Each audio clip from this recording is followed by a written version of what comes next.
Louvado seja o nome do Senhor Jesus. Nós vamos mais uma vez fazermos aqui um breve comentário hoje, falando de 1 Coríntios capítulo 14, do versículo 20 até o versículo 25. Então vamos ver aqui. Diz assim, vou ler todo o contexto. Irmãos, não sejais meninos no entendimento, mas sede meninos na malícia e adultos no entendimento.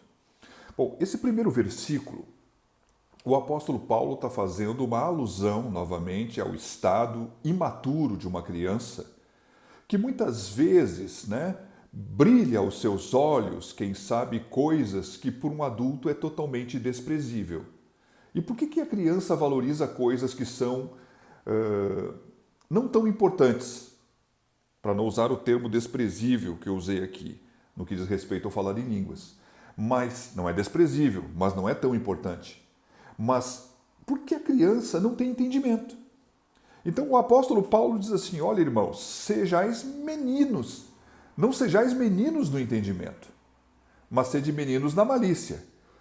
Olha, no que diz respeito à maldade, sede realmente simples, não te apega à maldade, não vê a maldade, não anda na maldade. Agora, no que diz respeito às demais coisas, no que diz respeito ao entendimento, seja um homem maduro, que sabe diferenciar o que realmente importa, ou as coisas mais importantes das coisas que são menos importantes. O que o apóstolo Paulo está falando aqui diz respeito a todo o contexto do capítulo 14, onde ele está defendendo a importância de, se alguém for falar em línguas, ter verdadeiramente uma interpretação para que aquelas pessoas que estão na volta possam ser edificadas. Bom, o que vem logo abaixo aqui tem um contexto contraditório pela leitura, por isso é importante ter uma atenção para poder entender aqui o que está escrito. Olha só o que diz. Está escrito na lei. Bom, isso aqui, antes de ler, está escrito em Isaías 28:11.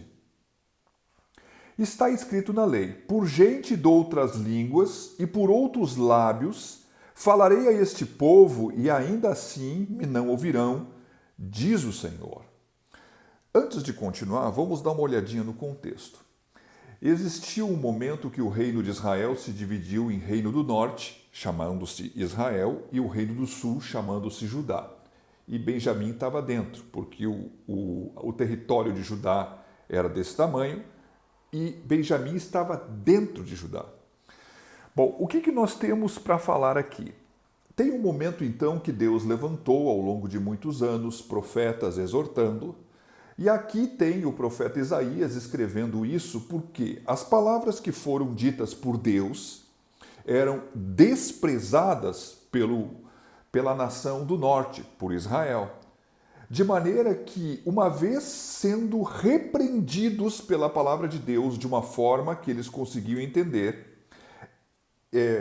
a palavra, a profecia que estava sendo colocada então, através do profeta Isaías, dizia o seguinte, olha, eu vou trazer gente aqui que fala uma outra língua. Aí vocês vão ouvir e vocês não vão entender. Bom, ainda que ouçam, não vão entender. Na verdade, esse contexto que o apóstolo Paulo está colocando é um momento, esse fato de não ouvir e não entender a língua dos assírios, que era o império assírio que estava vindo conquistar o reino de Israel, é um sinal de julgamento de Deus para com aqueles que não querem ouvir a sua palavra. Aqueles que desprezam o Senhor, que não são infiéis manifestos. Não são infiéis que ainda não têm um coração aberto para poder aprender. São infiéis obstinados. Então, que era o caso de Israel, que foi levado cativo pelo reino da Assíria, pelo Império Assírio. Continuemos então. De sorte que as línguas são um sinal não para os fiéis, mas para os infiéis.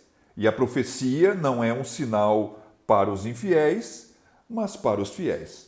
Bom, esse primeiro versículo aqui, que vem depois, que é o 22, o apóstolo está dizendo o seguinte, as línguas, quando alguém fala em línguas, são um sinal não para as pessoas que são fiéis, ou crentes, mas são um sinal para os infiéis.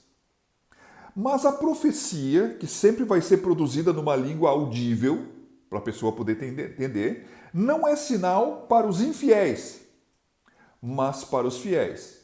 Esse primeiro versículo 22, ele está dizendo e falando de uma pessoa infiel aqui. E esse infiel que está sendo falado aqui é tipo o infiel igual àquele que ele citou no versículo 21 acima, né? Aonde o povo de Israel, depois de ter ouvido, obstinado, fecha os ouvidos e não quer ouvir. E não quer ouvir aquilo que o Senhor tem para falar. Então, nesse sentido, né, porque vai ter aqui dois entendimentos de serem infiéis e descrentes, e serem fiéis e crentes. Vamos lá. Então, de sorte que as línguas são um sinal. Bom, as línguas são um sinal para quem? Nesse primeiro versículo. Elas são um sinal para aqueles que são infiéis e descrentes. Quem são essas pessoas? Semelhantes ao povo de Israel, aqueles que não querem saber de ouvir a voz de Deus e são endurecidos e obstinados. Então, quando eles ouvem, né, e forem ouvir, isso é para eles um sinal que Deus está falando, embora eles não vão entender nada. Mas aqui entra um princípio de contradição que nós temos que explicar. Se, pois, toda a igreja se congregar no lugar e todos falarem em línguas estranhas, e entrarem indoutos ou infiéis, não dirão porventura que estáis loucos? Mas se todos profetizarem, e algum indouto ou infiel entrar, de todos é convencido, de todos é julgado. Os segredos do seu coração ficarão manifestos, e assim, lançando-se sob o seu rosto, adorará a Deus publicamente, publicando que Deus está verdadeiramente entre vós. Bom, o versículo 22, ele disse que as línguas são para os infiéis e que a profecia é para os fiéis. Agora, ele está dizendo o seguinte: se, pois, toda a igreja se congregar no lugar e todos falarem línguas estranhas e encontrarem indoutos ou infiéis, não dirão porventura que estáis loucos? Mas se todos profetizares e algum indouto ou infiel entrar, de todos é convencido. Quer dizer, então ele está dizendo o seguinte: olha, se entrar um infiel quando a igreja está reunida e está todo mundo falando em língua, ele vai achar que está todo mundo louco. Tá, mas ele tinha dito que as línguas são uns sinais para os infiéis. Como que agora um infiel entra dentro do culto e no fato dele ouvir as pessoas falarem línguas vai achar que todo mundo está louco? Mas não era um sinal para ele? Bom, o primeiro infiel é um homem obstinado. Este segundo infiel, ele é alguém que está indo à igreja. Ele está interessado em aprender. Ele está interessado em conhecer a fé. Ele está interessado em entender os mistérios de Deus. De alguma forma, o seu coração aceitou o convite. Então, esse infiel aqui seria melhor qualificado como um descrente que pode ser crente. Então, vamos convir bem específico. Quando, em Atos 2, o Espírito Santo desceu a primeira vez sobre aquela multidão de quase 120 pessoas. Todos eles falaram em línguas estranhas. E as línguas estranhas que eles falaram eram línguas humanas, cujos os visitantes que estavam em Jerusalém os ouviam glorificar a Deus na sua própria língua materna. Bom, pode ser que os coríntios tivessem colocado no coração dizendo o seguinte: olha, as línguas, como foi no princípio, são um sinal para aqueles que não são crentes. Mas só que acontece, meus queridos, que eles, como já falamos inúmeras vezes, eles tinham essa noção de falarem e supervalorizarem a variedade de línguas, o dom de línguas.